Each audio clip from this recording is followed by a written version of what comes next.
Hello दोस्तों, स्वागत है हमारे यूट्यूब चैनल स्टार ग्लोर स्टडी पर। आज हम क्लास 10th के एनसीईआरटी का गणित का एक बहुत ही लाजवाब टॉपिक यानी कि टॉपिक की बात करें तो हमारा ये आज प्रश्नावली 1.3 का पूरे के पूरे क्वेश्चन को सोल्यूशन करेंगे, जो आपके लिए हर एग्जाम के दृष्टि से बहुत ही इम्पोर्टेंट प्रश्नावली है। इम्पोर्टेंट इसलिए हो जाता है कि इससे आपसे इस वाले प्रश्नावली से आपसे एक क्वेश्चन कन्फर्म पूछे जाते हैं।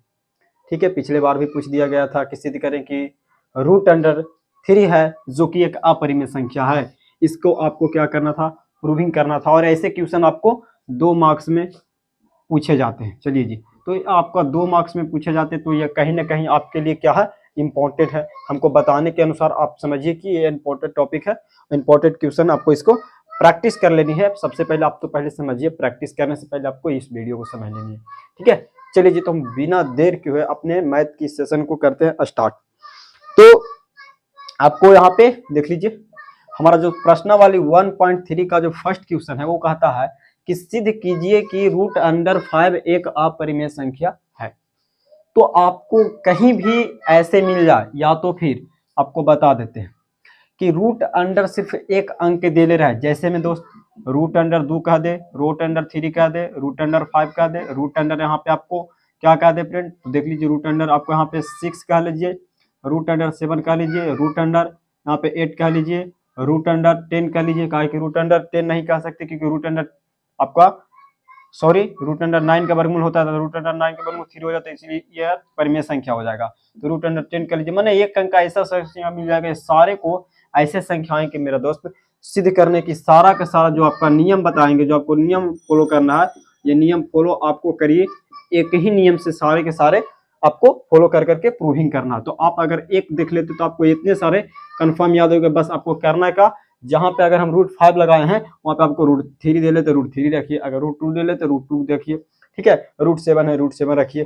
तीन ही की आपको इस प्रकार से सिर्फ एक देख लेने पर सारी की सारी आपकी क्या हो जाएगी, डाउट क्लियर हो जाएगी, और आपको सिर्फ एक ही प्रैक्टिस करना होगा। चलिए इसको हम थोड़ी सी हटा देते हैं। तो हम जो पहला क्वेश्चन है जो देख लीजिए क्या कहता है, कह रहा है कि सिद्ध कीजिए कि √5 है जो कि एक अपरिमेय संख्या है। हाँ, तो इसको हम अपोजिट मान लेंगे, माने कि कहेंगे कि माना कि √5 एक परिमेय संख्या है।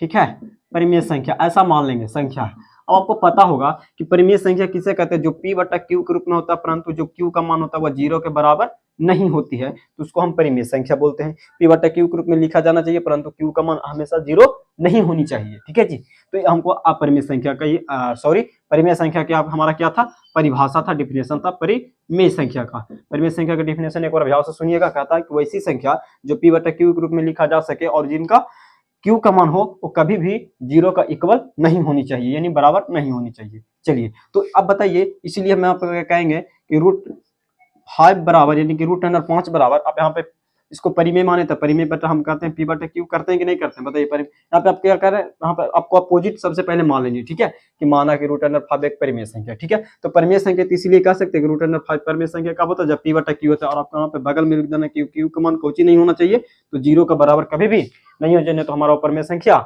नहीं होगा। चलिए जी, इसके बाद आपको क्या करना है, इसके बाद आपको क्या करना है दोस्त, देखिए क्या करना है आपको, ये q इधर जो आपको भागे में लौक रहा है, बराबर की साइड आने पे ये गुना में हो जाएगा। ठीक है जी, या तो आप यहाँ पे गुना ना करके यहाँ पे इस साइड भी भेज सकते हैं, नहीं तो नहीं भेज सकते। यहाँ पे जो हम नियम कर रहे हैं ये सभी में चलेंगे, जो आपको यहाँ पे बताएं सभी में सेम नियम चलेगा।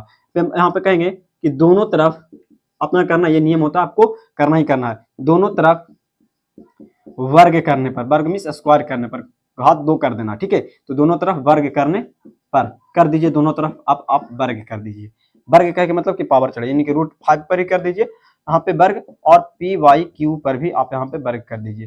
तो √5 का वर्ग कैसे कीजिएगा, तो √5 गुना √5, यानी √, आ जाएगा आपको 25, और 25, तो यहाँ पे आपका जो आंसर निकल के आएगा वो 5 आएगा, यानी 5 आएगा। तो यहाँ पे 5 आपका आ गया, यानी कि √25 का वर्गमूल कितनी होती है, तो 5 होती है। या तो ऐसे भी कर सकते हैं, स्क्वायर से रूट काट, यहाँ पे आप स्क्वायर से रूट काट दे सकते हैं, तो यहाँ पे आपका मान आ जाएगा 5, और यहाँ पे आप कैलकुलेशन कीजिएगा तो हो जाएगा p का स्क्वायर। अब आई में यहाँ पे क्या हो जाएगा, q का स्क्वायर होगा। ठीक है, q का स्क्वायर कहने के मतलब कि अगर यहाँ पे p का स्क्वायर, यानी कि कहे के मतलब है कि p गुना p है दोस्त। q का स्क्वायर यानी यहाँ पे आप कह सकते हैं कि q गुना q है, यानी कि दो दो को है तब ना स्क्वायर हो गया है। तो यहाँ पे हम इसको इस तरह से लिख सकते हैं, देखिए तो जरा 5 बराबर पी स्क्वायर बटा क्यू गुना क्यू। जी हाँ, कहीं नहीं लिख सकते हैं जी, तो एक क्यू किधर भेज देंगे तो आप कहिएगा कि ये साइड जो क्यू है वो पी स्क्वायर के भागे में है, तो जब बराबर को साइड जाएगी तो हमारा गुना में हो जाएगा। यहाँ पे हम इसको कर लेंगे गुना में, यानी 5 के साथ में कौची में आएगा तो गुना में आ गया, बच जाएगा पी स्क्वायर बटा क्यू। अब इसको आप ध्यान से देखिए और हमको बताइए एक बात जो हम अपने थ्योरी में बात कर चुके हैं। देखिए अगर थ्योरी के वीडियो नहीं देखें तो आप हमारे चैनल पर जाकर के देख लीजिए, आपका परिमेय संख्या का पूरा कॉन्सेप्ट समझा दिया गया जो आपको एक भी बाउंस नहीं मारेगा। चलिए जी, वहां से आपको थ्योरी से याद रखना। चलिए देखिए यहाँ आपको याद रखना है 5q है जो एक हमारा पूर्णांक संख्या है ना, 5q यहाँ पे आपको लौक रहा है वो हमारा पूर्णांक संख्या है।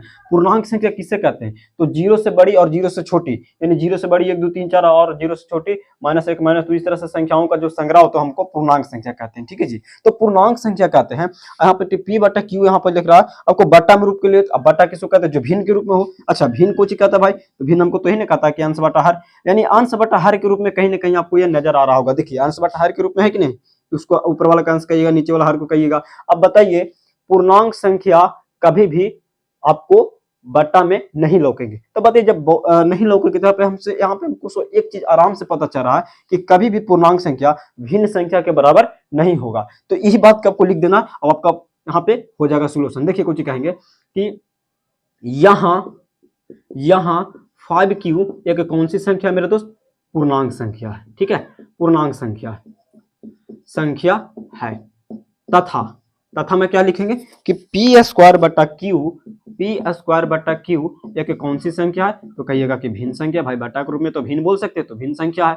अच्छा आपको अब ये भी पता है ना कि कभी भी हमारा पूर्णांक जो होगा वो भिन्न के बराबर नहीं हो सकता है, भिन्न के बराबर नहीं हो सकते हैं, ये शर्त होता है।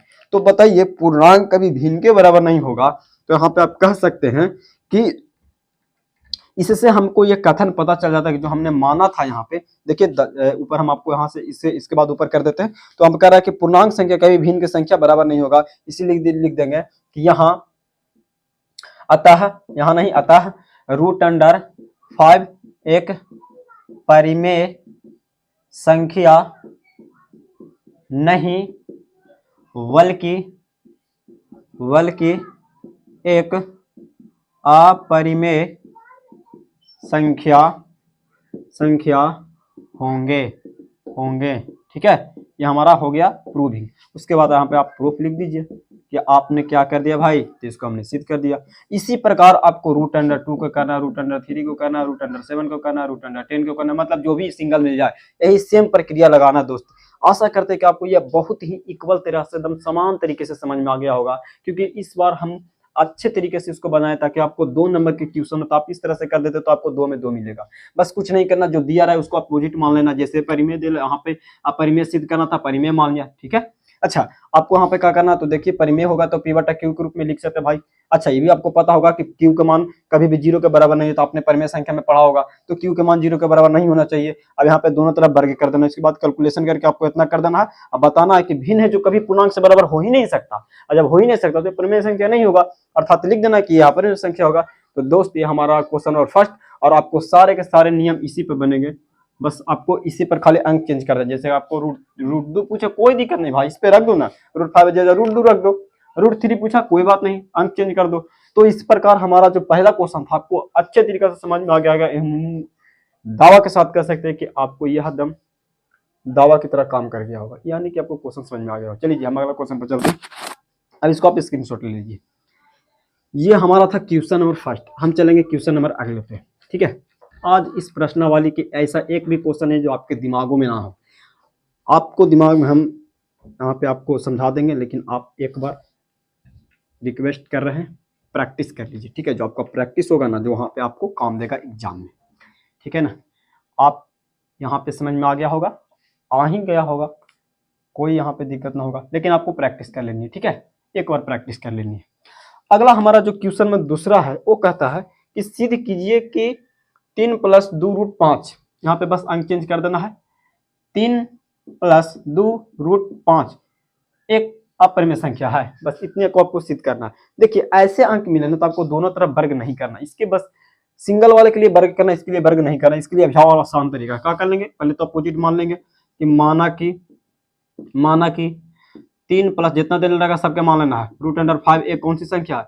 एक कौन सी संख्या? तो परिमेय संख्या है। उल्टा मानना है, जो दे ले रहेगा अपरिमेय संख्या है। अच्छा, अब जब परिमेय संख्या है तो भाई परिमेय संख्या तो p बटा q के रूप में होगा ही होगा। हम कह सकते हैं कि इसीलिए 3 प्लस 2√5 अब बराबर कह सकते हैं p बटा q। कह सकते या नहीं कह सकते? कह सकते हैं। अच्छा, अब यहाँ पे जो आप 3 देख रहे होंगे ये साइड आपको प्लस में लौक रहे होंगे, है ना? तो इसको आप उस साइड भेज देंगे तो वो चल जाएगा माइनस में, यानी कि यहाँ पे हमारा बच जाएगा 2√5, यहाँ पे p बटा q अनुसार आ जाएगा प्लस में, तो इस साइड माइनस में आ जाएंगे, कुछ 3 आ जाएंगे। अच्छा, √5 के साथ यहाँ पे जो 2 है गुना में है, वो साइड भेजेंगे भागे में चला जाएगा, यानी √5 बराबर यहाँ पे कह सकते हैं p बटा q -3। अब बटा में 1 मिनट फ्रेंड, चलिए देखिए मेरे दोस्त, यहाँ पे थोड़ी सी दिक्कत हो गई थी, आपको हम वीडियो को स्किप कर दिए। तो यहाँ पे आपको क्या करना, जो √2 इस साइड गुना में थे, इस साइड भागे में आ जाएंगे, ठीक है? यानी कि यहाँ पे गुना हो रहा है √5 के साथ, तो ये साइड आने पर ये भागे में हो जाएंगे, ठीक है? अब यहाँ पे आप कह सकते हैं कि ये जो आपका पूरी की पूरी संख्या ये साइड लौक रही है, यानी बराबर को साइड, वो हमारा कौन सी संख्या है? परिमेय संख्या है, और ये साइड अपरिमेय संख्या है। आपको ये कथन पता होगा कि कभी भी कोई भी संख्या अगर वह परिमेय है तो अपरिमेय से बराबर नहीं हो सकता। अगर परिमेय है तो अपरिमेय से बराबर नहीं हो सकता। इसी कथन के अनुसार वहां पे हम सिद्ध कर देंगे जो दिया गया संख्या है वो परिमेय नहीं होगा बल्कि अपरिमेय होगा, ठीक है? तो इतने को आपको इस तरह से कर करके लिख देनी है कि यहाँ √5 यानी एक कौन सी संख्या है? तो अपरिमेय संख्या है। जबकि में क्या लिखना है?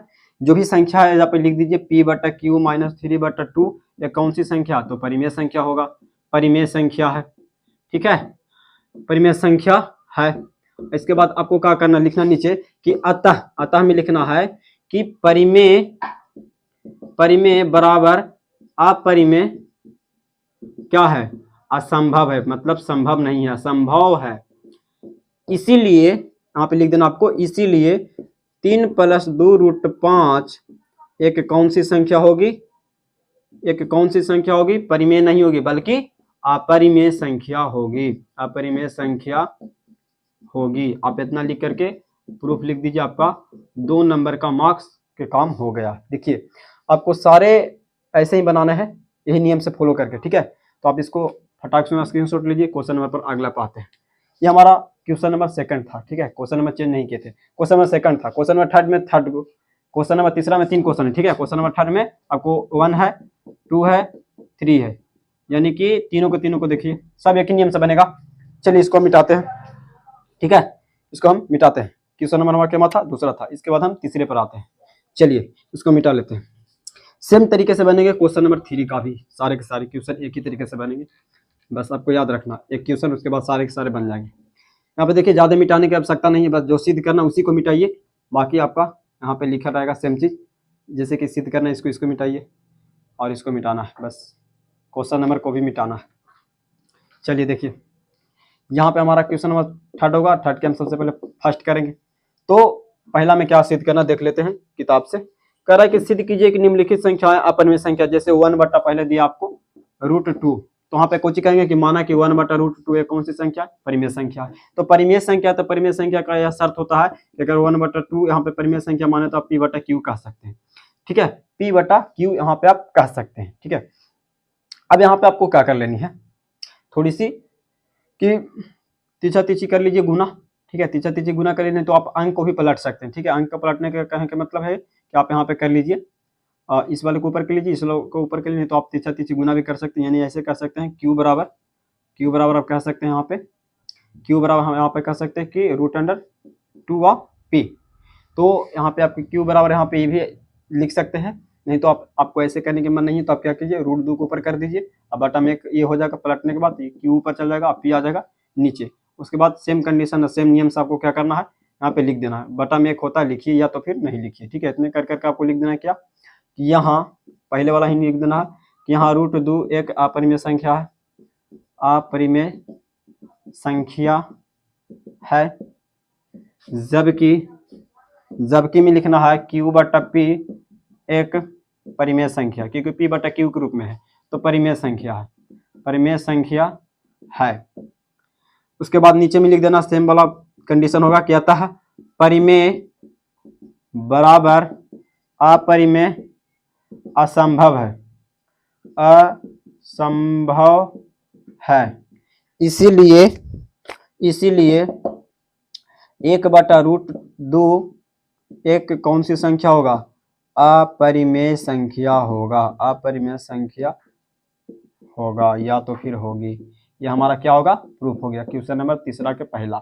इसी प्रकार से आपको क्वेश्चन नंबर तीसरा का दूसरा भी करना होगा। तो आप देख लीजिए क्वेश्चन नंबर एकदम आसान तरीके से खाली लिख देने 2-4 गो वर्ड आपका सही हो गया। क्वेश्चन नंबर दूसरा को देखिए, इसको मिटाते हैं। चलिए क्वेश्चन नंबर दूसरा को देखिए, सेम कंडीशन होगा, बस यहाँ पे आपको नहीं मिटाने की आवश्यकता, इसको केवल मिटाइए। जिसको सिद्ध करना उसी को मिटाइए, बाकी सब सेम लिखाएगा। ठीक है, लिखल वाला भी नहीं मिटा सकते तो लेकिन मिटा दें, आपको ज़्यादा समझ में आएगा। इसको मिटाते हैं। देखिए क्वेश्चन नंबर तीसरा का दूसरा, क्वेश्चन नंबर तीसरा का दूसरा है 7√5।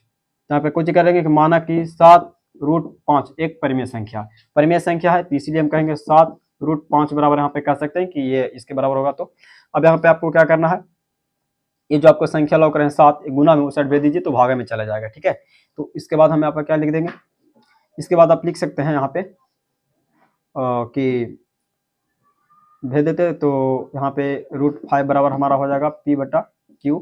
इस साइड आपका 7 देख रहे हैं, जो 7 है 5 के साथ वो गुना में इस साइड आएगा तो भाग में चला जाएगा। ठीक है, यानी इसके कितना क्या में चला जाएगा? भागे में चला जाएगा। तो यहाँ पे आपको क्या करना है, बाकी इतना प्रक्रिया कर करके आपको लिख देना है कि यहाँ √5 एक कौन सी संख्या है?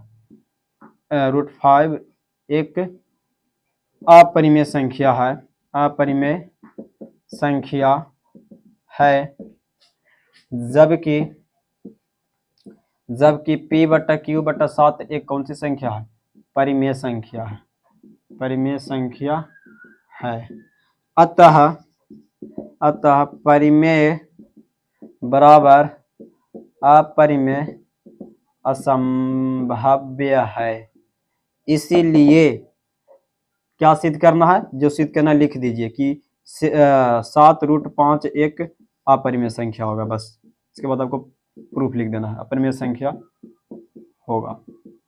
ठीक है, ये आपका प्रूफ हो गया क्वेश्चन नंबर। देख लीजिए क्वेश्चन नंबर आपका तीसरा का दूसरा हो गया। इसी प्रकार क्वेश्चन नंबर दूसरा का तीसरा भी कर लेंगे। तो मिटा देते हैं यहाँ पे, और हमारा प्रश्नावली हो गया ये वाला समाप्त। ठीक है, पीछे सारे प्रश्नावली के क्वेश्चन बना दिए 1.1, 1.2, और आपका उससे पहले एक इंट्रोडक्शन वीडियो जिसमें पूरा का पूरा वास्तविक संख्या का थ्योरी नहीं देखे आप देख सकते हैं। क्वेश्चन नंबर 3 का थ्योरी, इसके बाद हम इसको मिटाते हैं। देखिए बहुत आसान क्वेश्चन है, इसी प्रकार से आपको करना है, बस जो सिद्ध करना है उसको मिटा लीजिए, बाकी सब सेम होगा। सेम प्रक्रिया देख रहे होंगे, सभी में हम एक तरह से ही लिख रहे हैं ताकि आपको कन्फ्यूजन नहीं हो। देखिए दे दिया 6 प्लस में √2, यहाँ पे कह देंगे 6 प्लस √2 एक परिमेय संख्या, तो परिमेय संख्या होगा तो इसको हम लिख सकते हैं P/Q के रूप में। अब यहाँ पे जो प्लस में साइड भेज दीजिए तो माइनस में, तो यहाँ पे आ जाएगा √2 बराबर P/Q माइनस में 6। अब बस इतने पर आपको लिख देना कुछ कि हाँ सेम प्रक्रिया लिख दीजिए कि हाँ √2 एक अपरिमेय संख्या है, जबकि P/Q माइनस जो 6 है वो एक कौन सी संख्या होगी? परिमेय संख्या, परिमेय संख्या है। अतः हमें लिखेंगे कि परिमेय संख्या कभी भी अपरिमेय संख्या के बराबर नहीं होता है। कुछ लिख दिए अपरिमेय संख्या, यहाँ पे लिख जाता है परिमेय संख्या बराबर अपरिमेय संख्या, यहाँ पे असंभव लिखते हैं। अपरिमेय संख्या परिमेय बराबर अपरिमेय संख्या असंभव है, सब में एक तरीका से लिखे ताकि आपको डाउट ना हो। असंभव है, इसीलिए जो सिद्ध करना लिख दीजिए। सिद्ध करना आपको कुछ ही था, तो 6 प्लस √2 या कौन सी संख्या है? अपरिमेय संख्या होगा, अपरिमेय संख्या होगा। आपका ये क्या हो गया? प्रूफ। तो हमने क्वेश्चन नंबर तीसरा का तीसरा कर लिया और प्रश्नावली के पूरे क्वेश्चन आंसर कर लिए। ठीक है, जितना भी शुद्ध करना था। तो हमारा ये एक ही लेक्चर में 1.3 का हो गया, और 1.1 और 1.2 सारे के सारे क्वेश्चन बना करके अपलोड है, आप देख सकते हैं। इंट्रोडक्शन वीडियो देख सकते हैं ताकि आपको कोई भी क्वेश्चन बाउंस नहीं जाए आपके। तो इसी प्रकार हमारा आज का सेशन समाप्त होता है। मिलेंगे आपसे अगले वीडियो में, तब तक के लिए धन्यवाद।